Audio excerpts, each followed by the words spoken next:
SIG 2-3, 3 December 2020. Number 2, 2020 isn't done yet.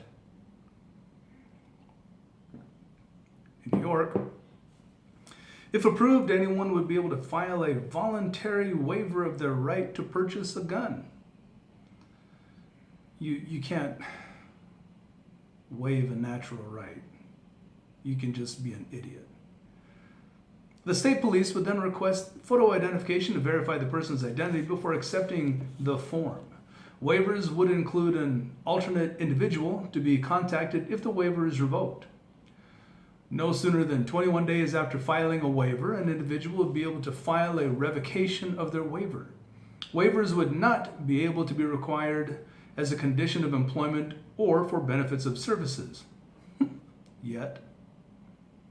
The proposed law also states no records required by the registry law would be subject to disclosure and would remain confidential for matters of healthcare, employment, education, housing, insurance, government benefits, and contracting. I can tell you where this is going to go. Things like this are going to count towards the Democrats' love for the Chinese social credit system. Mark my word. Washington and Virginia have recently enacted legislation, and 9 other states, including Pennsylvania, Tennessee, and Wisconsin, have introduced similar bills in the legislatures. It's going to be seen as a mark of good citizenship to voluntarily revoke your right to purchase and then simply own a firearm. Be a good citizen. Stanford putting co-founder of Campus Anti-Fascist Network in charge of free speech policy. Committee on Campus, Climate, Community, and Speech.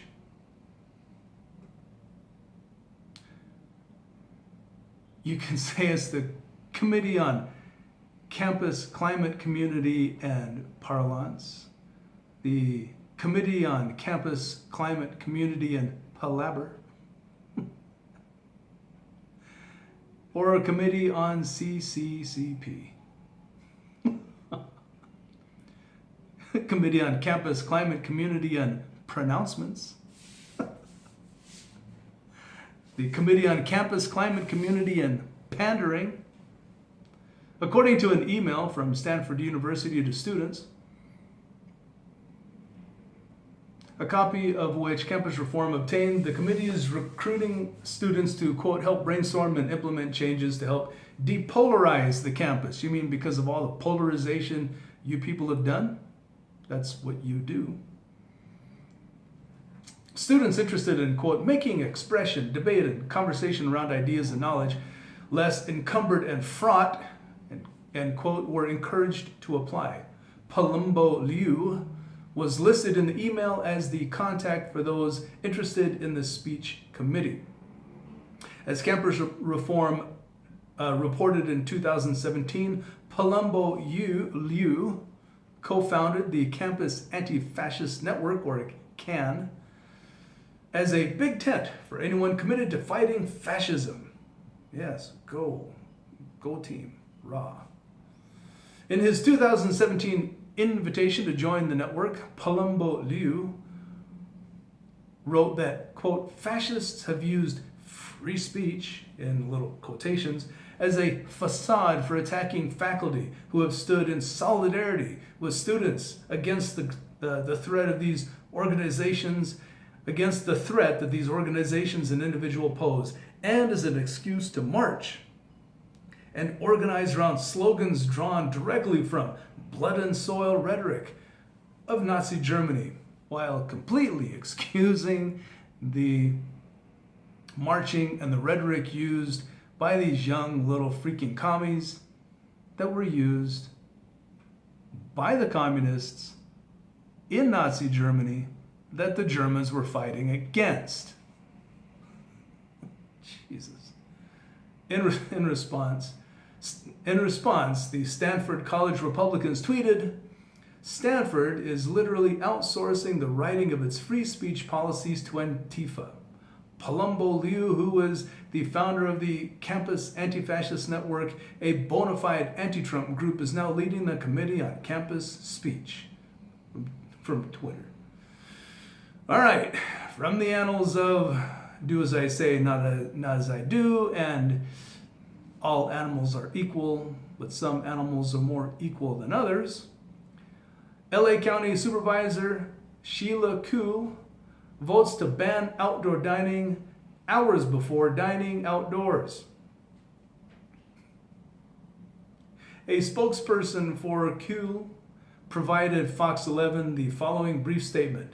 She did dine al fresco at Il Forno on the very last day it was permissible. She loves Il Forno, has been saddened to see it, like so many restaurants, suffer from a decline in revenue.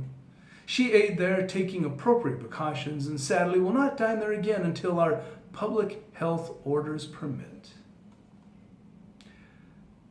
San Francisco Mayor London Breed dined indoors at a fancy restaurant 3 days before she banned indoor dining. Breed called indoor dining high risk and said, "I cannot emphasize enough how important it is that everyone act responsibly to reduce the spread of the virus. Every San Franciscan needs to do their part." So then we can start moving in the right direction again. Yeah, you need to start moving in the right direction, not dragging the country far left, you piece of crap. I guess that didn't actually apply to every San Franciscan. Certainly it didn't apply to the mayor when she had an opportunity to go to a birthday party in the best restaurant in the world, period. Undoubtedly, she went to the party in that restaurant knowing that 3 days later she was going to tell everyone else in the city that it was too dangerous for them to eat inside, but not for her. She's one of the important people. So it was perfectly okay for her to do whatever she wants while slapping down arbitrary rules that destroy lives for everyone else to follow. Again, what a bunch of hypocrites. My problem is, law enforcement simply does the bidding of these little dictators. From Alexander Solzhenitsyn, passed on from the Void, thank you Void, from the Gulag Archipelago, 1918-1956. Quote, "And how we burned in the camps later, thinking, what would things have been like if every security operative, when he went out at night to make an arrest, had been uncertain whether he would return alive and had to say goodbye to his family. Or if, during periods of mass arrests, as for example in Leningrad, when they arrested a quarter of the entire city, people had not simply sat there in their layers, paling with terror at every bang of the downstairs door and at every step on the staircase, but had understood they had nothing left to lose, and had boldly set up in the downstairs hall in ambush of a half a dozen people with axes, hammers, pokers, or whatever else was at hand.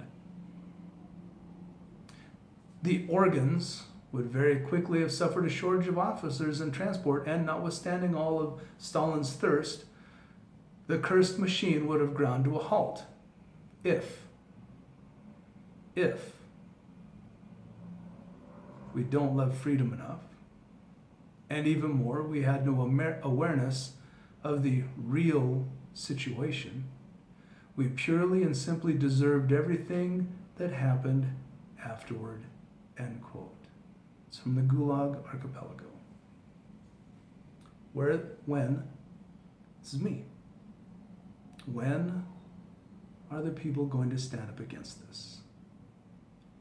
When are the people going to resist? We are the ones who aren't causing the destruction in our cities. We're the ones that are trying to keep ourselves and our local economies moving in spite of the best efforts of these little mini freaking dictators. When are we going to stand and fight against this? And law enforcement mindlessly does their bidding. And I hate to say that. Laws are one thing, right? They're debated. They're voted on. Well, they're formulated out of a need. The need for orderly conduct of society, that kind of thing.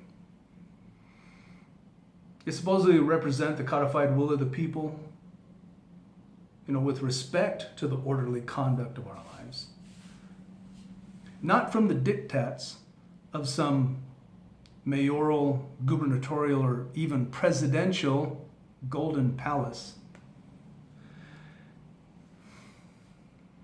Yet law enforcement, mindlessly doing their bidding, does their bidding. If law enforcement doesn't stand for the many, the ones who just want to feed and clothe their families and generally just want to be left alone, but they stand for the few, the many dictators, then law enforcement becomes illegitimate. And because they have become illegitimate, they, as a moral and principled imperative, have to be resisted against. When are you going to stand?